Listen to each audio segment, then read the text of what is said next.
বন্ধুরা, সমস্ত ক্রিয়েটর তাই সে নতুন হোক অথবা পুরনো, আমাদের প্রত্যেকেরই ডিভাইসে কিন্তু মাল্টিপল জিমেল অ্যাকাউন্ট ক্রিয়েট করা থাকে। কারো 10টা, কারো 4টে, কারো 6টা, এভাবে করে আমরা বহু জিমেল অ্যাকাউন্ট ব্যবহার করে থাকি।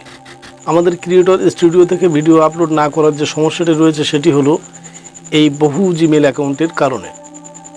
বন্ধুরা, এখানে সর্বাধিক ক্ষেত্রে দেখা যায় আমরা সবাই ক্রোম ব্রাউজার ব্যবহার করি, তাই সেক্ষেত্রে আমাদের ক্রোমে একটি জিমেল অ্যাকাউন্ট লগ ইন করা থাকে এবং আমাদের ইউটিউব চ্যানেল যেখানে রয়েছে সেখানে অন্য একটি জিমেল অ্যাকাউন্ট লগ ইন করা থাকে।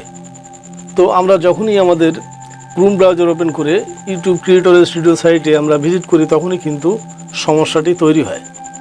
আমরা যারা বিষয়টিকে বুঝতে পেরেছি তাদের তো কোনো সমস্যাই নেই, কিন্তু যারা আমরা এই বিষয়টিকে বুঝি না তাদের কিন্তু সমস্যায় পড়তে হয়। তারা কিভাবে ভিডিও আপলোড করবে চ্যানেলে এই বিষয়টি খুঁজে পায় না। এটি খুঁজে না পাওয়ার একটি কারণ, সেটি হলো মাল্টিপল জিমেল অ্যাকাউন্ট।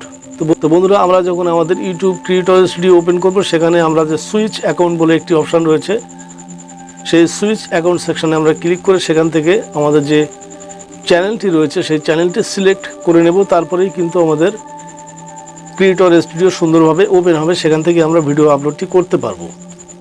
বন্ধুরা, বর্তমান সময়ে আপনি কোন ডিভাইস থেকে ভিডিও আপলোড করছেন এটি কিন্তু বিষয় না, সেটি ল্যাপটপও হতে পারে, কম্পিউটারও হতে পারে, আবার একটি অ্যান্ড্রয়েড মোবাইলও হতে পারে।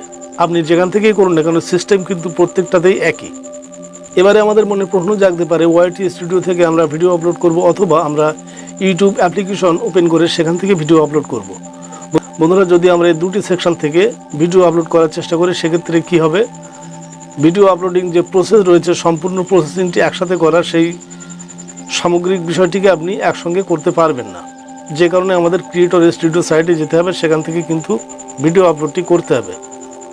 সেখান থেকে আপনি ভিডিও টাইটেল দিতে পারবেন, ভিডিও ডেসক্রিপশন দিতে পারবেন, ভিডিও থাম্বনেল দিতে পারবেন এবং ট্যাগস লিখতে পারবেন।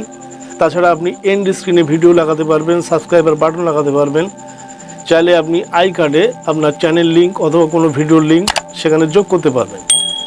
এই সামগ্রিক বিষয়গুলি কিন্তু আপনি কখনোই ওয়াইটি স্টুডিও অথবা ইউটিউব অ্যাপ্লিকেশন থেকে ভিডিও আপলোড করার চেষ্টা করলে পারবেন না। বন্ধুরা, এমন ধরনের ভিডিও পেতে আমাদের চ্যানেলটিকে সাবস্ক্রাইব করবেন, কোনো মন্তব্য থাকলে কমেন্ট করবেন, পাশে থাকা বেল নোটিফিকেশন অন করে দেবেন। আজ এ পর্যন্ত, সবাইকে ধন্যবাদ জানিয়ে ভিডিও শেষ করলাম। জয় হিন্দ।